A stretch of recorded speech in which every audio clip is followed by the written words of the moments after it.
DA মামলায় supreme কোর্টের নির্দেশের পরেও কাটছে না জট, আইনি লড়াইয়ে রাজ্য বনাম সরকারি কর্মীদের। বকেয়া মহার্ঘ ভাতা ডিএ নিয়ে সুপ্রিম কোর্টের রায়ের পরেও রাজ্য সরকার ও সরকারি কর্মীদের মধ্যে টানাপোড়েন অব্যাহত। শীর্ষ আদালত দ্রুত বকেয়া মেটানোর নির্দেশ দিলেও রাজ্য সরকার নতুন করে মডিফিকেশন অ্যাপ্লিকেশন দাখিল করেছে।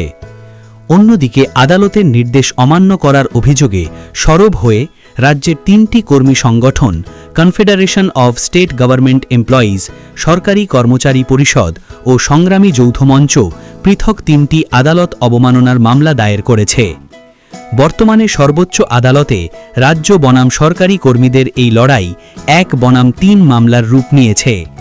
আগামী 15 এপ্রিলের মধ্যে রাজ্য সরকারকে তাদের গৃহীত পদক্ষেপ নিয়ে একটি স্ট্যাটাস রিপোর্ট জমা দিতে হবে। এখনও 25% ডিএ বকেয়া থাকায় ক্ষুব্ধ কর্মীরা আইনি লড়াইয়ের পাশাপাশি আন্দোলনের পথও খোলা রেখেছেন।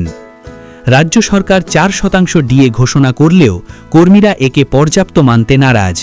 সপ্তম পে কমিশন গঠন ও বকেয়া 40% ডিএর দাবিতে তারা মুখ্যমন্ত্রী ও মুখ্য সচিবের কাছে গেজেট নোটিফিকেশনের দাবি জানিয়েছেন। এই আইনি জটিলতা ও প্রশাসনিক অনড় অবস্থানের কারণে কয়েক লক্ষ সরকারি কর্মচারীর ভবিষ্যৎ এখন সুপ্রিম কোর্টের পরবর্তী শুনানির ওপর নির্ভর করছে।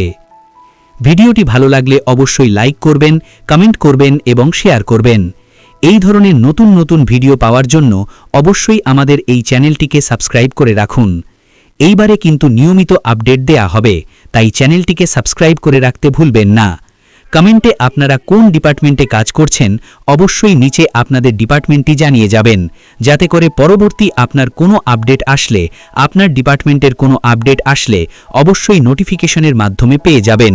তাই অবশ্যই নিচে কমেন্ট বক্সে কমেন্ট করে জানান।